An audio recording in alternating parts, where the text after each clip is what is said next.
সুপ্রিয় শিক্ষার্থী বন্ধুরা, আসসালামু আলাইকুম। আবারও আমি MD Sohel Rana MS academic জোনের পক্ষ থেকে সকলকে জানাই আন্তরিকভাবে শুভেচ্ছা ও অভিনন্দন। আজকে আবারও শুরু হতে যাচ্ছে আমাদের বেসিক ক্লাস। আমরা বলেছিলাম ডে বাই ডে আমাদের বেসিক ক্লাসগুলো চলবে এই এমএস একাডেমিক জোনের পক্ষ থেকে। সুপ্রিয় শিক্ষার্থী বন্ধুরা, আমরা অ্যাসার্টিভ সেন্টেন্স, ইন্টারোগেটিভ সেন্টেন্সের স্ট্রাকচার সহ নেগেটিভ নেগেটিভ, অ্যাফার্মেটিভ এবং ইন্টারোগেটিভ সেন্টেন্সকে কিভাবে গঠন করা হয় সবকিছু শিখে ফেলেছি। তো সুপ্রিয় শিক্ষার্থী বন্ধুরা, আজকে আমাদের যে টাইটেল অর্থাৎ টপিকস এর নাম হচ্ছে ইম্পারেটিভ সেন্টেন্স। আজকে আমরা ইম্পারেটিভ সেন্টেন্সকে স্ট্রাকচার সহ কিভাবে সেন্টেন্স মেকিং করা যায় সবকিছু আমরা আমাদের এই বেসিক ক্লাসের মধ্যে তুলে ধরবো তোমাদের সুবিধার্থে। আশা করি তোমাদের আজকের ক্লাসটি তোমরা অনেক সুন্দরভাবে দেখবা এবং এগুলোকে নোট করে রাখবা। তো চলো আমরা শুরু করে দেই। এট ফার্স্ট আমি লিখতে চাই ইম্পারেটিভ। তো সুপ্রিয় শিক্ষার্থী বন্ধুরা, ইম্পারেটিভ দ্যাটস মিন আমাদের যে সকল সেন্টেন্স অর্থাৎ ইম্পারেটিভ সেন্টেন্স বলতে আমরা বুঝি যে দ্বারা অনুরোধ, তারপরে আদেশ, নিষেধ, প্রস্তাব ইত্যাদি বোঝায়, সেটাই হচ্ছে ইম্পারেটিভ সেন্টেন্স। তো সুপ্রিয় শিক্ষার্থী বন্ধুরা, আমরা এই ইম্পারেটিভ সেন্টেন্সকে মেকিং করব পাঁচটা স্ট্রাকচারের দ্বারা। যে পাঁচটি স্ট্রাকচারের দ্বারা যদি আমরা এই ইম্পারেটিভ সেন্টেন্সটিকে মেকিং করতে পারি, তাহলে আমাদের ন্যারেশন থেকে শুরু করে, আমাদের চেঞ্জিং সেন্টেন্স থেকে শুরু করে, আমরা অনেকগুলো টপিকস আমাদের বড় ক্লাস, ছোট ক্লাস সবকিছুর আমরা কি করতে পারবো, আয়ত্তে নিয়ে আসতে পারবো। আমার অফলাইন ক্লাসে আমি এই ইম্পারেটিভ সেন্টেন্স যেভাবে পড়াই, ঠিক সেম ভাবে আমরা এই অনলাইন ক্লাসেও ইনশাআল্লাহ আজকে আমরা শিখবো। তো চলো আমরা লিখে ফেলি এই ইম্পারেটিভ সেন্টেন্সের সংজ্ঞা যদি আমি দেই তোমাদেরকে। সুপ্রিয় শিক্ষার্থী বন্ধুরা, আবারও বলতেছি, যদি অনুরোধ বোঝায়, আবার যদি কি বোঝায়, নিষেধ বোঝায়, প্রস্তাব বোঝায়, আদেশ বোঝায়, অর্থাৎ যে সেন্টেন্সের দ্বারা, যে বাক্যের দ্বারা অনুরোধ, আদেশ, উপদেশ, নিষেধ, প্রপোজাল অর্থাৎ প্রস্তাব বোঝাবে, সেটাই হচ্ছে ইম্পারেটিভ সেন্টেন্স। তো এই ইম্পারেটিভ সেন্টেন্সকে আমরা পাঁচটি স্ট্রাকচারের মাধ্যমে আজকে শেষ করব ইনশাআল্লাহ। তো আমাদের প্রথমে আমরা যদি বলি যে আমাদের প্রথম যে স্ট্রাকচারটি সেটা হবে V1। আমরা যদি কি করি, V1 দেই শুরুতে, V1 এর পর যদি আমরা কি বসাই, এখানে আমাদের আদার্স বসাই, তাহলে এটা আমাদের একটা ইম্পারেটিভ সেন্টেন্সের স্ট্রাকচার। তো সুপ্রিয় শিক্ষার্থী বন্ধুরা, আমাদের যে এখানে V1 প্লাস আদার্স আছে, এটা দিয়ে যদি আমরা সেন্টেন্সটা আমাদের এটা স্ট্রাকচার, কিন্তু এটা দিয়ে যদি আমরা কি করতে চাই, বাক্যটা তৈরি করতে চাই, সেন্টেন্সটা মেকিং করতে চাই, তাহলে এট ফার্স্ট আমাদের কি নিতে হবে, ভার্ব নিতে হবে, সেটা হচ্ছে V1। তাহলে আমরা যদি V1 নেই, আমরা বলতে পারি যে গো আউট হোম, অর্থাৎ বলা হচ্ছে বাসার বাহিরে যাও। গো আউট হোম, বাসার বাহিরে যাও। তো সুপ্রিয় শিক্ষক বন্ধুরা, এখানে আমাদের যে বিষয়টা হচ্ছে V1 প্লাস আদার্স, এটাকে আমরা কোন ধরনের সেন্টেন্স বলবো? এটা তো আমাদের ইম্পারেটিভ। আমরা বললাম যে ইম্পারেটিভ সেন্টেন্সের পাঁচটা স্ট্রাকচার দিয়ে আমরা ইম্পারেটিভ সেন্টেন্সকে আয়ত্ত করবো ইনশাআল্লাহ। তো আমাদের এই যে পাঁচটা স্ট্রাকচারের মধ্যে ফার্স্ট হচ্ছে কি V1 প্লাস আদার। তো এই যে V1 প্লাস আদার্স যুক্ত এই স্ট্রাকচারের দ্বারা আমরা যখন উদাহরণ লিখলাম, যে এক্সাম্পলটা লিখলাম, সেটা হচ্ছে গো আউট হোম, মানে বাসার বাইরে যাও। আমরা বলতে পারি এটা আমাদের কি আদেশমূলক বাক্য। তাহলে আদেশমূলক বাক্য বলতে পারি, আদেশমূলক কি ইম্পারেটিভ সেন্টেন্স। তাহলে এই আদেশমূলক ইম্পারেটিভ সেন্টেন্সটাকে ইংলিশে আমরা কি বলবো, ইংলিশে বলবো আমাদের অর্ডার। তাহলে আদেশ অর্থাৎ অর্ডার মানে আদেশ করা। তো যারা আমার এই ক্লাসটা দেখবা, এই বিশেষ করে এই স্ট্রাকচার সহ এই টপিক গুলোকে যারা আয়ত্ত করতে পারবা, তাদের যে সুবিধাটা হবে, প্রথমত ন্যারেশন ভালো পারবা। ন্যারেশনে সাধারণত ইম্পারেটিভ সেন্টেন্স দিয়ে আসে, বিশেষ করে প্যাসেজ ন্যারেশনে। এছাড়াও আমাদের চেঞ্জিং সেন্টেন্সে অ্যাসার্টিভ থেকে কি করতে বলে, নেগেটিভ করতে বলে, আবার আমাদের ইম্পারেটিভ করতে বলে। তো আমাদের এখানে এই যে কিভাবে করতেছি, এইখানে আরেকটা গোপন তত্ত্ব, সেটা হচ্ছে যে আমাদের যে V1 দ্বারা শুরু হচ্ছে, এখানে আমরা ভাবি যে সামনে মনে হয় সাবজেক্ট নেই, না, সাবজেক্ট আসে। সেই সাবজেক্টটি উজ্জ আছে। সেই সাবজেক্টটির নাম কি, এই ইম্পারেটিভ সেন্টেন্সের যে সাবজেক্টটি উজ্জ থাকে সেটাকে বলা হয় ইউ। তোমরা এটাকে নোট করে রাখবা যে এই ইউ সাবজেক্টটাকে কি করা হয়, উজ্জ রাখা হয়। তো সুপ্রিয় শিক্ষার্থী বন্ধুরা, এই স্ট্রাকচার ছাড়াও যে স্ট্রাকচারটি আমাদের কাছে আছে, সেটা আমরা বলতে পারি ডোন্ট দ্বারা শুরু হতে পারে। তো এই যে ডোন্ট, অথবা কি দ্বারা শুরু হতে পারে, নেভার দ্বারা শুরু হতে পারে। তাহলে সেন্টেন্সের শুরুতে থাকতে পারে ডোন্ট অথবা নেভার, এরপরে কি থাকতেছে আমাদের V1, এবং V1 এর পর আমাদের আদার্স থাকতে পারে। তো আমাদের এখানে ছিল V1 দ্বারা শুরু, কিন্তু এবার V1 এর সামনে সামান্য একটু কিছু বেশি আছে, সেটা আমাদের ডোন্ট অথবা নেভার। তাহলে দেখো শিক্ষার্থী বন্ধুরা যে আমাদের এখানে ডোন্ট আর নেভার আছে, তাহলে ডোন্ট এবং নেভার, ডোন্ট এবং নেভার, তাহলে এই ডোন্ট শব্দের অর্থ না এবং নেভার শব্দের অর্থ কখনোই না। তাহলে আমরা এখান থেকে বুঝতে পারতেছি যে আমরা যখন কোনো একজন ব্যক্তি বা আমাদের ছোট ভাই বোন অথবা কোনো স্টুডেন্টস অথবা যে কোনো ব্যক্তিকে যখন আমরা কি করি, কোনো একটা কাজ করতে না বলি, তার মানে নিষেধ করি। তার মানে তোমরা হয়তো বা আমার কথার আহ দেখে বুঝতে পারতেছো তাহলে এটা কি ধরনের সেন্টেন্স হতে পারে। ইম্পারেটিভ এর এটা হচ্ছে নিষেধমূলক সেন্টেন্স বা নিষেধমূলক ইম্পারেটিভ সেন্টেন্স, যেটাকে আমরা ইংরেজিতে বাংলায় হচ্ছে নিষেধ যদি বলি, কিন্তু আমরা ইংরেজিতে কি বলবো, আমরা বলবো অ্যাডভাইস। অ্যাডভাইস শব্দের অর্থ হচ্ছে উপদেশ দেওয়া বা নিষেধ করা। তার মানে আমাদের এটা হচ্ছে উপদেশমূলক ইম্পারেটিভ সেন্টেন্স। এটা দিয়ে যদি আমরা এখানে সেন্টেন্স মেকিং করি তাহলে আমরা কিভাবে মেকিং করতে পারবো। তো এখানে সেন্টেন্স মেকিং করতে গেলে সর্বপ্রথম যদি আমরা বলি নেভার, আমরা বললাম কি নেভার মানে কখনোই না। এবার কি নিয়ে আসতে হবে, ভিওয়ান নিয়ে আসতে হবে। কি ভিওয়ান নিয়ে আসতে হবে, বলছে never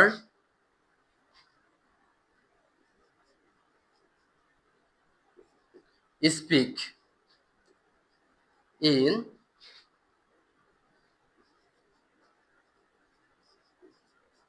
Bangla, that means Bengali. Never speak in Bengali. You have to speak in English because English is very easy and international language. So we have to speak in English if you want to get a chance any university out of Bangladesh. So we have to control or you have to learn more and more in speaking English. So let us start, my dear viewers. এখানে আমাদের never speak in Bangla, কখনোই বাংলায় কথা বলো না, এটা আমরা নিষেধ করতেছি। সত্যি বললে আমাদের মাতৃভাষা বাংলা, তাই বলে যে বাংলায় কথা বলবো না তা না।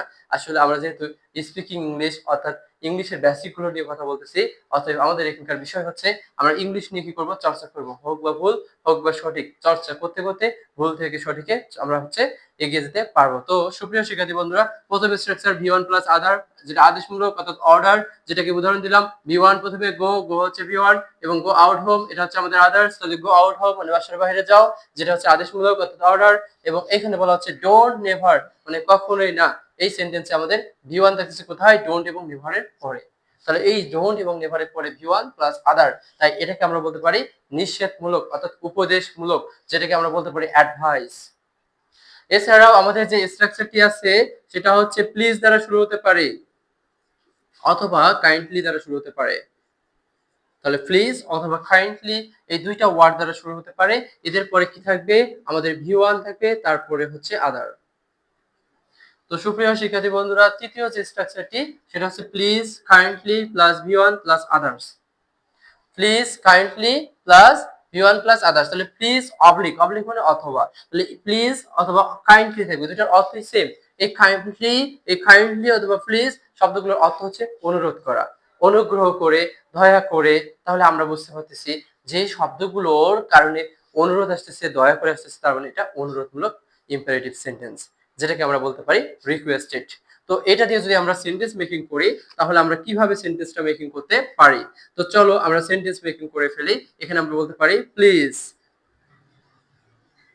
প্লিজ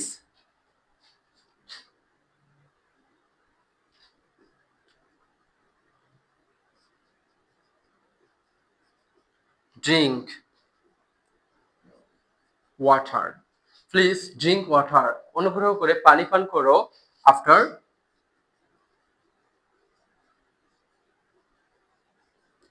আফটার এইটিং, ইট না এইট, ইট না এইট। তাহলে আমরা কি বলতে পারি, please drink water, please drink water after eating, after eating খাওয়ার পরে পানি পান করো।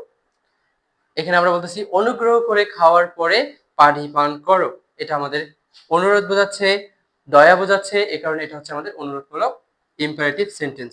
তো সুপ্রিয় শিক্ষার্থী বন্ধুরা, আমরা অলরেডি এখানে কয়টা স্ট্রাকচার লিখে ফেলছি, এটা হচ্ছে 1 নাম্বার, তারপরে এটা হচ্ছে কি আমাদের 2 নাম্বার, 2 নাম্বার, এবং হচ্ছে তাহলে এটা হচ্ছে 1 নাম্বার, এটা হচ্ছে 2 নাম্বার, আর এটা আমাদের কত, এটা হচ্ছে আমাদের 3 নাম্বার। তো আমরা বলছিলাম 5টা শিখবো, সব থেকে মজাদায়ক হচ্ছে বাকি যে দুইটা আছে সে দুটা।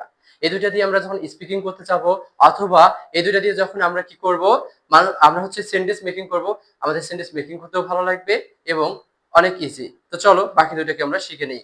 তো আমরা এই বাকি দুইটাকে যদি এপাশে লিখি তাহলে এট ফার্স্ট আমাদের হচ্ছে কত নাম্বার 4 নাম্বার, অর্থাৎ এই 4 নাম্বারটা আমরা কি করব লেট দিব। সুপ্রিয় শিক্ষার্থী বন্ধুরা, এখানে আবার দুইটা নিয়ম আছে আমাদের এই লেটের। তো তার মধ্যে আমরা যদি এখানে অ্যাপোস্ট্রফি দিয়ে এস দেই তাহলে হবে লেটস, এটাও লিখতে পারি, অথবা আমরা কি করতে পারি আমরা হচ্ছে লেট দিয়ে আমরা এখানে আস দিতে পারি, প্লাস ভি1 দিতে পারি, তারপরে আমাদের অবজেক্ট থাকতে পারে। তাহলে আমরা সর্বপ্রথম লেটস দিতে পারি অথবা লেট আস। এই লেট আস শব্দ অর্থাৎ এই লেট আসের সংক্ষিপ্ত হচ্ছে লেটস। এখানে একটা মজার বিষয়, তোমাদের বাসায় ছোট ভাই বোন যারা আছে অথবা যারা হচ্ছে আমাদের এই যে অ্যাপোস্ট্রফি কথাটা মনে রাখতে পারে না, আমি সাধারণত যারা মানে ছোট তাদেরকে অ্যাপোস্ট্রফি শব্দটা মনে রাখার জন্য যে টেকনিকটি শেখাই সেটা হচ্ছে মোবাইলের অ্যাপ ফুলের টপ পরীক্ষার ফি অ্যাপোস্ট্রফি। এভাবে যদি আমরা বলি তারা স্মরণ রাখতে পারবে, যারা ছোট, বড়দের জন্য না, বড়রা একবার শুনলেই পারে, কিন্তু ছোটদের জন্য বলতে পারো মোবাইলের অ্যাপ ফুলের টপ পরীক্ষার ফি। তো সুপ্রিয় শিক্ষার্থী বন্ধুরা, আবারও বলতেছি, দেখো প্রথমে আমরা লেটস দ্বারা শুরু করতে পারি অথবা লেট আস, দুটাই একই। এটা হচ্ছে এটার সংক্ষিপ্ত রূপ, এটার সংক্ষিপ্ত রূপ এটা, এবং এটার বিস্তৃত রূপ এটা। তো এগুলোর পরে আমাদের কি করতে হবে ভি1 দিতে হবে। আর এই শব্দগুলোর অর্থ হবে লেটস অথবা লেট আস, মানে চলো চলো চলো এরকম অর্থ আসবে। তাহলে দেখো আমাদের লেটস অথবা লেট আস এই শব্দগুলোর অর্থ কি আসতেছে চলো।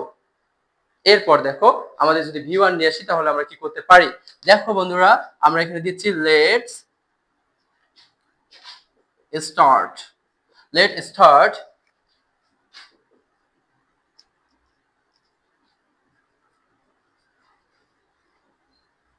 Speaking in English.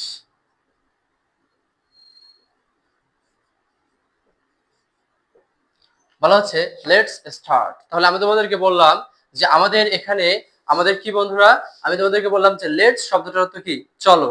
তাহলে লেটস শব্দের অর্থ কি, এই যে লেট শব্দের অর্থ হচ্ছে চলো, আর স্টার্ট মানে তাহলে কি হবে চলো শুরু করি। লেটস প্লে চলো খেলা করি, লেটস প্লে চলো খেলা করি, লেটস সিং চলো গান করি, লেটস ড্রিঙ্ক চলো পান করি, লেট স্পিক চলো কথা বলি। যেমন লেটস স্টার্ট চলো শুরু করে, স্পিকিং কথা বলা শুরু করে, ইন ইংলিশ ইংলিশে কথা বলা শুরু করি। এটা আমাদের কত নম্বর 5 নম্বর গঠন, অর্থাৎ 5 নম্বর স্ট্রাকচার, 5 নম্বর স্ট্রাকচার। তো এছাড়াও আমাদের যে এটা হচ্ছে আমাদের 4 নম্বর স্ট্রাকচার। তাহলে আমরা এবার লিখবো কত নম্বর 5 নম্বর যে স্ট্রাকচারটি আছে সেটাকে লিখবো। তাহলে 5 নম্বর স্ট্রাকচারটা আমরা কিভাবে লিখবো, ঠিক সেম ভাবে এই যে এই শব্দগুলো আমরা যেভাবে লিখছি ঠিক সেম ভাবে আমরা 5 নম্বর স্ট্রাকচারে কি দিব লেট দিয়ে দিব।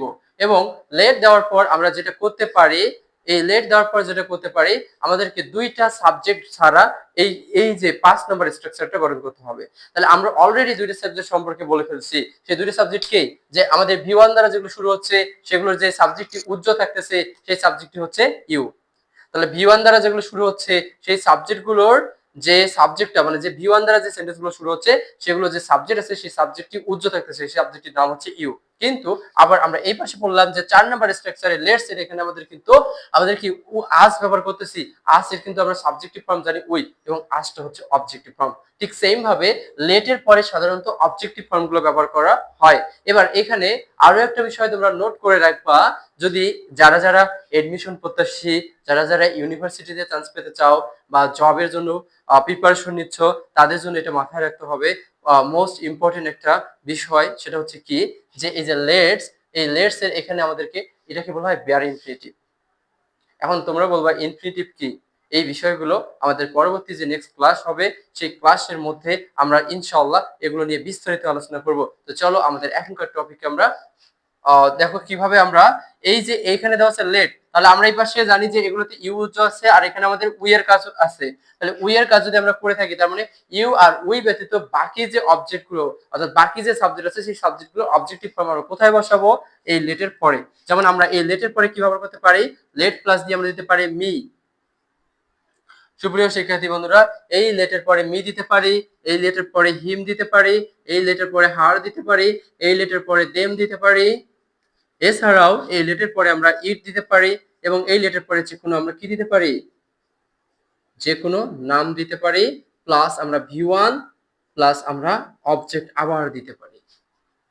তাহলে 5 নাম্বার স্ট্রাকচারটা আমাদের এই 5 নাম্বার গঠনটা হচ্ছে আমরা লেটের পর মি, হিম, হার, দেম, ইট যে কোনো নাম দিতে পারি। এরপরে আমাদের কি নিতে হবে, এরপরে আমাদের কি ভি1 নিতে হবে। তাহলে এই যে আমাদের এটা ভি1। তো সুপ্রিয় শিক্ষার্থী বন্ধুরা, এটার মিনিংটা কেমন হবে? এটার মিনিংটা কেমন হতে পারে চলো আমরা দেখে নেই। তো আমাদের এখানে লেট শব্দের অর্থ এইখানে, এখানে ছিল লেটস মানে চলো, আর এখানে লেট মানে দাও দাও। তাহলে কি হবে? লেট মি আমাকে দাও, লেট হিম তাকে দাও, লেট হার তাকে দাও, লেট দেম তাদেরকে দাও, লেট ইট এটাকে দাও, লেট যে কোনো নাম, তোমাদের নাম দিয়ে দিয়ে তোমরা কি করবা, একটা করে কমেন্ট বক্সে লিখে দিবা। তোমরা দিবা লেট অনু অনুকে দাও, লেট সীমা সীমাকে দাও। আমরা এইভাবে লিখতে পারি। তো আমরা আরো কি দিতে পারি, এইখানে এবার আমরা যে ভি1 নিয়ে আসবো, এই ভি1 এর অর্থটা তখন কি হবে সুপ্রিয় শিক্ষার্থী বন্ধুরা? যেমন আমরা যদি বলি এখানে ভি1 নিয়ে এসে যদি বলি বিলিভ মানে কি বিশ্বাস করা, বিলিভ মানে কি বিশ্বাস করা। তাহলে আমি যদি বলি লেট মি বিলিভ আমাকে বিশ্বাস করতে দাও, লেট হিম বিলিভ তাকে বিশ্বাস করতে দাও, লেট হার বিলিভ তাকে বিশ্বাস করতে দাও, লেট দেম বিলিভ তাদেরকে বিশ্বাস করতে দাও।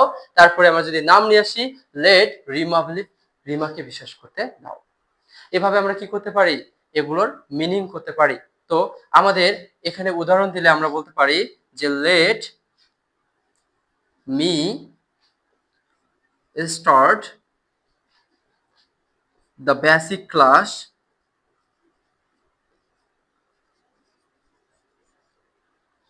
অফ MS একাডেমিক জুন দিতে পারি আমরা। তো আমরা MS দিয়ে দিলাম, বাকিটা হচ্ছে তোমরা লিখে দিবা এখানে MS, এরপর কি দেবো আমরা একাডেমিক জুন। এটা তোমাদের জন্য রেখে দিলাম, কমেন্ট বক্সে জানাবা সবার শেষে কি হবে MS একাডেমিক জুন। তো সুপ্রিয় শিক্ষার্থী বন্ধুরা, তাহলে এই সেন্টেন্সটার মিনিং কি হচ্ছে দেখো তো, লেট মি আমাকে দাও, স্টার্ট আমাকে শুরু করতে দাও। এই যে বললাম বেয়ার ইনফিনিটিভ, ইনফিনিটিভ মানে হচ্ছে টু প্লাস ভি1, যেটাতে আমরা টু ডু করতে, টু গো যেতে, টু স্পিক কথা বলতে, টু সি দেখতে, টু রাইট লিখতে, টু প্লে খেলতে, টু ড্রিঙ্ক পান করতে, টু সিং গান করতে, এগুলোই হচ্ছে ইনফিনিটিভ। এই ইনফিনিটিভকে বলা হয় নন ফাইনাইট ভার্ব। ফাইনাইট আর হচ্ছে নন ফাইনাইট এগুলো নিয়ে আলোচনা হবে নেক্সট ক্লাসগুলোতে ইনশাআল্লাহ। তো এখানে আমাদেরকে সিম্পল ভাবে আমরা জেনে রাখবো লেট মি আমাকে দাও স্টার্ট মানে কি শুরু করতে দাও, লেট মি স্টার্ট আমাকে শুরু করতে দাও দা বেসিক ক্লাস যে মৌলিক ক্লাসগুলো অফ MS মানে MS একাডেমিক জোনের যে বেসিক ক্লাসগুলো আছে সেগুলো আমাকে শুরু করতে দাও। তো আমাদের এই যে টোটাল সবগুলোই হচ্ছে ইম্পারেটিভ সেন্টেন্সের স্ট্রাকচার। আমাদের ক্লাসটা আমরা বর্ণনা করে আমরা হচ্ছে সুপ্রিয় শিক্ষার্থী বন্ধুরা আমরা স্বল্প সময়ের মধ্যে আমরা এই ইম্পারেটিভ সেন্টেন্সগুলোকে আয়ত্ত করব। আর একটা বিষয়, আমরা যে এই যে অল্প সময়ের মধ্যে এত সুন্দরভাবে আমাদের এই ক্লাসের মধ্যে ইম্পারেটিভ সেন্টেন্সের সব বিষয়গুলোকে আমরা কি করতেছি ব্যাখ্যা সহ লিখে ফেললাম এবং তোমাদের সামনে উপস্থাপনা করা হচ্ছে। তাহলে তোমরা কি করবা, অবশ্যই অবশ্যই শেয়ার করবা, কমেন্ট করবা এবং সাবস্ক্রাইব করতে ভুলে যাবা না। তো সুপ্রিয় শিক্ষার্থী বন্ধুরা, এবার আমরা রিভিশন দেই। চলো, আমাদের ইম্পারেটিভ সেন্টেন্স হচ্ছে আদেশ, অনুরোধ, উপদেশ এবং কি নিষেধমূলক একটি সেন্টেন্স। তো এই সেন্টেন্সের প্রথম স্ট্রাকচার হচ্ছে ভি1 প্লাস আদার। তাহলে ভি1 মানে কি, শুরুতে আমরা ভি1 বসাবো, যেমন ডু দা ওয়ার্ক কাজটি করো। আবার বলতে পারি সিং আ সং একটা গান গাও। তারপর ড্রিঙ্ক ওয়াটার পানি পান করো। আবার বলি স্পিক ইন ইংলিশ ইংলিশে কথা বলো। আর হচ্ছে come to my life changing private centre আমার লাইফ চেঞ্জিং প্রাইভেট সেন্টারে আসো। বলছে show the private of MS academic zone, এরকমও বলতে পারি। তো সুপ্রিয় শিক্ষার্থী বন্ধুরা, আমাদের এখানে ভি1 দ্বারা শুরু হচ্ছে, এটা আমাদের হচ্ছে আদেশমূলক বাক্য যেটাকে অর্ডার বলে। এই অর্ডার শব্দটা যদি তোমরা ন্যারেশন করতে চাও সেখানে তোমাদের এই অর্ডার শব্দটা কাজে লাগবে, কারণ আমরা জানি যে আমাদের ইনভার্টেড কমার মধ্যে যদি আমাদের ইম্পারেটিভ সেন্টেন্স থাকে সেটা যদি আদেশমূলক বোঝায় তাহলে আমরা রিপোর্টিং ভাবের পরিবর্তে অর্ডার বসাই। তাহলে তোমাদের কি কি করতে হবে, এই অর্ডার শব্দটা মাথায় রাখতে হবে। বারবার বলতেছি এই যে আমাদের ন্যারেশনের জন্য মোস্ট ইম্পর্টেন্ট একটা সেন্টেন্স এটা হচ্ছে ইম্পারেটিভ সেন্টেন্স। আমরা যদি না জানি তাহলে আমরা কি করতে পারবো না, 2 থেকে 3 মার্ক আমরা উঠাতে পারবো না। এই কারণে আমাদের 2 থেকে 3 মার্ক যদি আমরা পেতে চাই তাহলে ইম্পারেটিভ সেন্টেন্সটাকে ভালো করে কি করতে হবে, আয়ত্ত করতে হবে। তাহলে আমাদের সেকেন্ড যেটা আছে সেটা কি ডোন্ট অথবা নেভার দ্বারা শুরু হবে। ডোন্ট অথবা নেভার প্লাস কি থাকবে সুপ্রিয় শিক্ষার্থী বন্ধুরা, ভি1 থাকবে, এরপর আদার। উদাহরণস্বরূপ আমরা বলতে পারি নেভার স্পিক ইন বাংলা, বাংলায় কথা বলো না কখনো।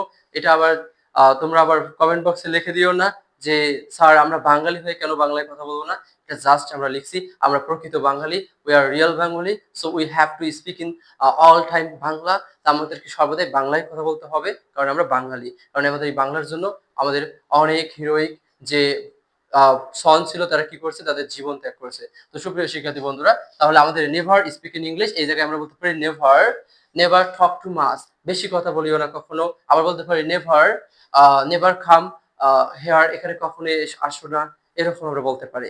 যদি এরকম বলি তাহলে এটা কি হবে? এটাকে আমরা বলতে পারি যে আমাদের অ্যাডভাইস অর্থাৎ উপদেশমূলক, অর্থাৎ নির্দেশ, মানে নিষেধ করা, নিষেধ মানে উপদেশ করা, আর এটা হচ্ছে কি অ্যাডভাইস, এটার ইংলিশ কি অ্যাডভাইস। তো বর্তমান সমাজে আমরা আগে হচ্ছে উপদেষ্টা শব্দটা পাইনি, কিন্তু বর্তমান সময়ে আমরা উপদেষ্টা শব্দটা পাই। আমাদের নিউজ পেপার থেকে শুরু করে বিভিন্ন জায়গায় যদি যাই আমরা কি পাই? উপদেষ্টা শব্দটি পেয়ে থাকি। তো উপদেষ্টার ইংলিশ কি হবে? এই অ্যাডভাইস মানে উপদেশ দেওয়া, আর এটার সাথে যদি আর যুক্ত করি তখন এটা নাউন হয়ে যাবে, আর তখন এটার অর্থ হবে উপদেষ্টা। তার মানে অ্যাডভাইজার মানে কি উপদেষ্টা। তো সুপ্রিয় শিক্ষার্থী বন্ধুরা, এছাড়া আমাদের 3 নাম্বার যেটা আছে সেটা হচ্ছে প্লিজ এবং কাইন্ডলি। প্লিজ এবং কাইন্ডলি দ্বারা শুরু হবে, তারপরে ভিওয়ান, তারপর আদার্স থাকবে। তো আমাদের এখানে প্লিজ এবং কাইন্ডলি শব্দের অর্থ হচ্ছে অনুরোধমূলক। তার মানে ইম্পারেটিভ সেন্টেন্সের এটা দ্বারা অনুরোধ বোঝাচ্ছে, তাহলে এটা রিকোয়েস্টেড। তাহলে আমরা কি বলতেছি? Please drink water after এইটিং। ইট না, এইটিং মানে আমাদের হচ্ছে খাওয়ার পরে তুমি কি করো? পানি পান করো অনুগ্রহ করে। এটা হচ্ছে আমাদের অনুরোধমূলক বাক্য। এছাড়াও আমাদের 4 নাম্বার যে সেন্টেন্সটি আছে আমরা বলতেছি লেটস দ্বারা শুরু হচ্ছে অথবা লেট আস দ্বারা শুরু হবে। এই লেটস অথবা লেট আস এর অর্থ হচ্ছে চলো চলো, এরকম হবে। তারপরে ভি ওয়ান এর অর্থ আসবে, আমাদের ভি ওয়ান আসবে, সেই ভি ওয়ান এর অর্থ দিয়ে দিব। যেমন বলছে লেটস চলো স্টার্ট শুরু করি স্পিক ইন ইংলিশ, ইংলিশে কথা বলা শুরু করি। এছাড়াও আছে আমাদের নেক্সট যেটা, সেটা হচ্ছে লেট প্লাস মি হিম হার দেম, এবং এই যে এগুলো অবজেক্ট কোথায় বসে? লেটের পরে বসে। তো সুপ্রিয় শিক্ষার্থী বন্ধুরা, এইখানে লেট শব্দের অর্থ হচ্ছে দাও। লেটের শব্দের অর্থ কি হবে? দাও। তাহলে লেট শব্দের অর্থ যদি দাও হয় তাহলে আমরা কি বলবো? লেট মি আমাকে দাও, লেট হিম তাকে দাও, লেট হার তাকে দাও, লেট দেম তাদেরকে দাও।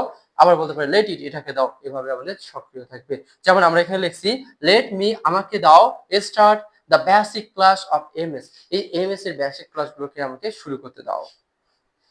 তো সুপ্রিয় শিক্ষার্থী বন্ধুরা, শেষে তোমাদেরকে যেটা আমি বলতে চাই, আমাদের এইখানে দুইটা সেন্টেন্স আছে। এই সেন্টেন্সে আমরা বলতেছি চলো যাই। এই যে চলো যাই কথাটা দ্বারা প্রস্তাব বোঝানো হয়, এটা হচ্ছে প্রস্তাবমূলক সেন্টেন্স, অর্থাৎ প্রস্তাবমূলক ইম্পারেটিভ সেন্টেন্স, যেটাকে ইংলিশে বলি proposal or suggest. Proposal or suggest. তো এছাড়াও আমাদের যে এইটা, এটা দেওয়া হচ্ছে আমাকে দাও। আমরা কখনো কাউকে গিয়ে বলি না, জোর করে বলি না যে এই আমাকে দাও, আমরা কি বলি? আমাকে দাও। একটু আমরা নম্রভাবে, শান্তভাবে, কামলি বলি যে আমাকে দাও। এই যে এই কথাগুলো যে বলে থাকি, তাতে আমরা বুঝতে পারি যে আমরা কাউকে অনুরোধ করি। এই কারণে এটা হচ্ছে রিকোয়েস্টেড। এই সেন্টেন্সটা হচ্ছে অনুরোধমূলক। এই সেন্টেন্সের সাথে এটার মিল আছে। আমরা যদি ন্যারেশন করি, ন্যারেশনে এই সেন্টেন্স যদি ইনভার্টেড কমার মধ্যে থাকে, রিপোর্টিং ভার্বের পরিবর্তে রিকোয়েস্টেড বসাবো, এবং আমরা হচ্ছে ইনভার্টেড কমার পরিবর্তে দ্যাট বসাবো। সেম ভাবে যদি এগুলো থাকে তাহলে আমরা রিপোর্টিং ভার্বের পরিবর্তে রিকোয়েস্টেড বসাবো, ইনভার্টেড কমার পরিবর্তে আমরা কাইন্ডলি টু বসাবো। তো সুপ্রিয় শিক্ষার্থী বন্ধুরা, আবারও বলতেছি আমাদের এই ইম্পারেটিভ সেন্টেন্সের যে আলোচনা ছিল, আমাদের মোটামুটি 5টা স্ট্রাকচার, আমরা ইনশাআল্লাহ সবকিছু ভালোভাবে নোট করব, এবং আমরা নোট করে খাতার মধ্যে রাখবো, এবং ছোট ভাই বোনদেরকে সাজেস্ট করব, তাদেরকে ফ্লুয়েন্টলি শেখাবো। তো তোমাদেরকে আমার নেক্সট ক্লাসের দেখার আহ্বান জানিয়ে আবারও তোমাদেরকে বলতেছি যে এই রকম যদি বেসিক ক্লাসগুলো তোমরা পেতে চাও, অবশ্যই অবশ্যই কমেন্ট করবা, শেয়ার করবা। ইনশাল্লাহ আমাদের এমএস একাডেমিক জোন এর পক্ষ থেকে আমি এমডি সোহেল রানা এবং আমাদের এমএস একাডেমিক জোন এর পরিবারের সদস্যরা তোমাদের পাশে আছে। এই ধরনের বেসিক ক্লাস নিয়ে সর্বদা প্রতিদিন আমরা হচ্ছে কি করব? এই ধরনের বেসিক ক্লাসগুলো নিয়ে আসবো ইনশাল্লাহ। সো সুপ্রিয় শিক্ষার্থী বন্ধুরা, আজকে এ পর্যন্তই। দেখা হচ্ছে আগামী ক্লাসে। আল্লাহ হাফেজ।